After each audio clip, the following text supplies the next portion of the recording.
about Narendra Modi and how the US has compromised on some of its values. And the BBC just released a documentary on Modi, on how he had butchered. And the report was just released, it was a government report. BBC just released it. It was made by a former secretary, in which he has even mentioned higher number of deaths, higher numbers of women raped. And it was just done right under the nose of Narendra Modi. I had never challenged the strategic interest of the US with India, but I regret the fact that since last 8 years that I've been covering the State Department, I have not seen once an official standing here at UC condemning Narendra Modi himself individually, not just as a prime minister, but individually his acts. And I'm sure the US officials were aware of it as well. I'm not aware of this documentary that you point to, but what I will say broadly is that there are a number of elements that undergird the global strategic partnership that we have with our Indian partners. There are close political ties, there are economic ties, there are exceptionally deep people-to-people ties between the United States and India.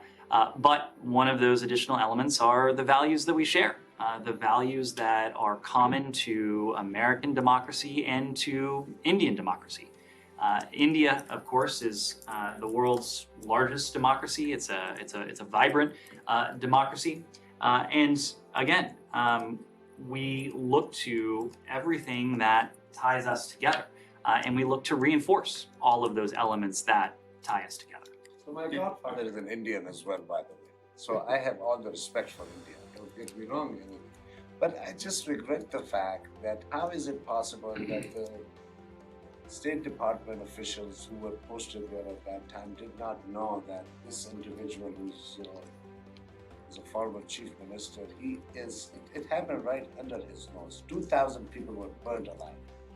Again, I'm not familiar with the documentary you're referring to. I am very familiar with the shared values that connect the United States and India as two thriving, vibrant democracies. When we have concerns about actions that are taken in India, we've voiced those. We've had an occasion to do that, but we want first and foremost to reinforce those values that are at the heart of our relationship. One follow-up, but do you think that such foreign policy has affected President Biden's Indian voters here in the US, though? We don't think about it through those terms. I don't think about domestic politics, and neither does anyone in this building. Yep.